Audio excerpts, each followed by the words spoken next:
novenang ito ay hatid sa inyo ng Ave Maria Philippines. Ang novena ay isang siyam na araw na debusyong panalangin na isinasagawa ng tuloy-tuloy bilang tanda ng pananampalataya at pagtitiwala sa Diyos at sa mahal na Birhen. Kung sakaling may isang araw na hindi nagawa, ipagpatuloy lamang ito kinabukasan. Mahalaga ang katapatan ng puso higit sa perpektong pagsunod sa oras o schedule. Gayunpaman, kung tatlong magkakasunod na araw ang hindi naisagawa, mainam na simulang muli ang novena mula sa unang araw upang maibalik ang tuloy-tuloy na daloy ng panalangin at pag-aalay. Hindi ito isang parusa, kundi paanyayang ibalik sa puso ang disiplina, debosyon at pagmamahal na inaalay natin sa Diyos at sa mahal na Ina. Ang pinakamahalaga ay ang taos-pusong pagdasal at pananatiling tapat sa debosyon. Ngayon, simulan natin ang pang-anim na araw. Santa Maria. Sa ngalan ng Ama, ng Anak at ng Espiritu Santo. Ika-6 na araw, kababaang loob. Maikling pagninilay. Si Maria, ang mukha ng kababaang loob. Bagamat hinirang ng Diyos na maging ina ng tagapagligtas, siya'y nanatiling simple, mapagkumbaba at handang maglingkod. Turuan nawa niya tayong maging mapagpakumbaba at ibigay ang ating buhay sa Diyos ng tapat at taus-puso.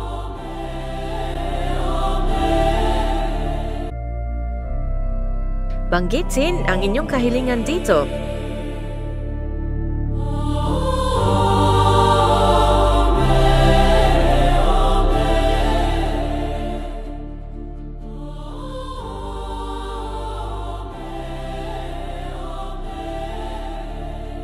Ina ng laging saklolo, narito ako, isang makasalanan, sa iyong harapan. Dumudulog ako sa iyo at inilalagak ang aking tiwala sa iyo. O Ina ng awa, maawa ka sa akin. Naririnig kong tinatawag ka ng lahat na kanlungan at pag-asa ng mga makasalanan. Kaya't maging kanlungan at pag-asa ka rin para sa akin. Tulungan mo ako alang-alang kay Hesukristo. Iunat mo ang iyong kamay sa isang abang nilalang na nagtatagubilin ng sarili sa iyo at naghahandog ng sarili sa iyong paglilingkod magpakailanman.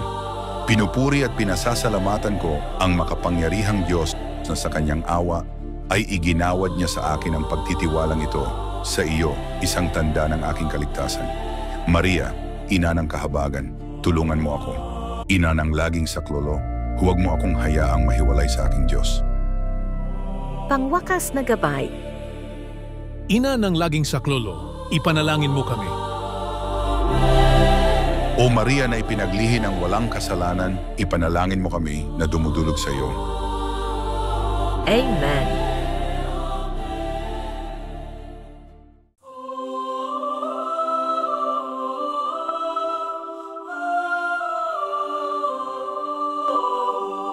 Sanctus Dominus, gloria Patri et Filio, et Spiritui Sancto.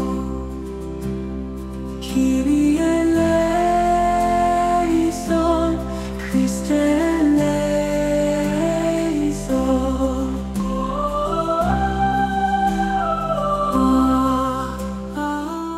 Ama namin sumasalangit ka, sambahin ang ngalan mo, mapasa amin ang kaharian mo, sundin ang loob mo dito sa lupa para nang sa langit.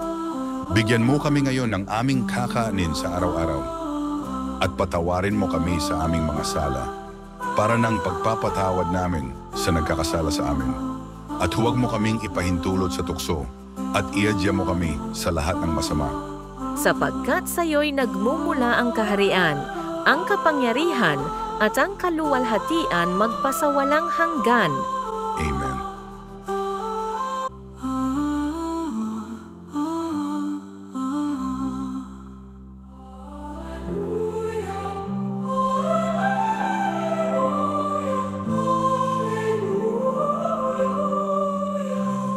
Sanctus, Sanctus, Sanctus Dominus Deus Sabaoth, Gloria in excelsis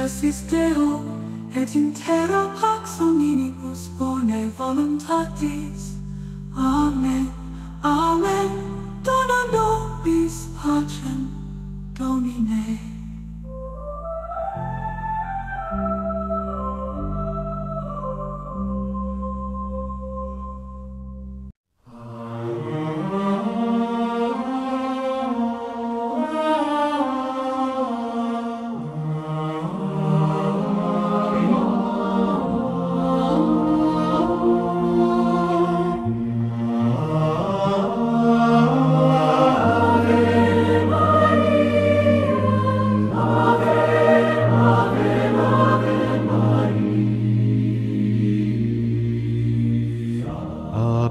Panginoong Maria,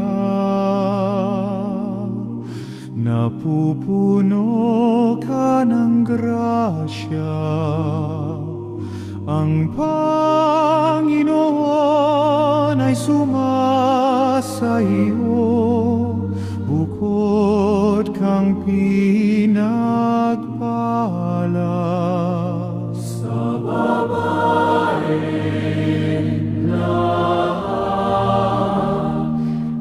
pinagpalaman ang iyong anak na si Jesus.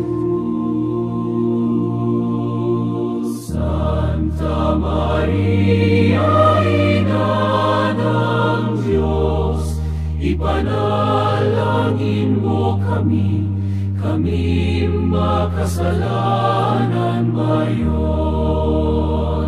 At kung kami mamapatay, Amen, Amen.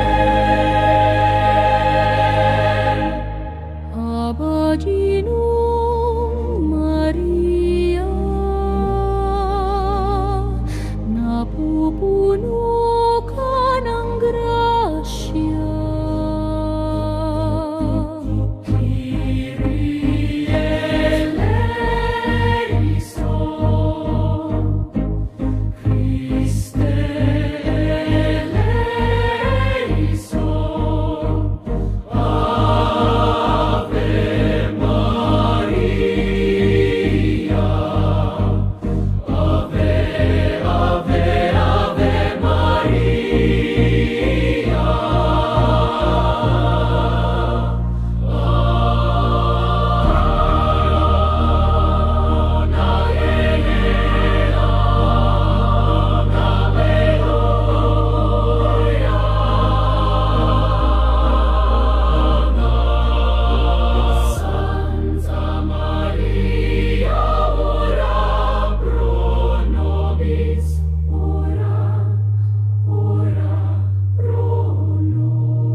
May the glory of God be with you always. May his love and grace shine upon you forever. Amen.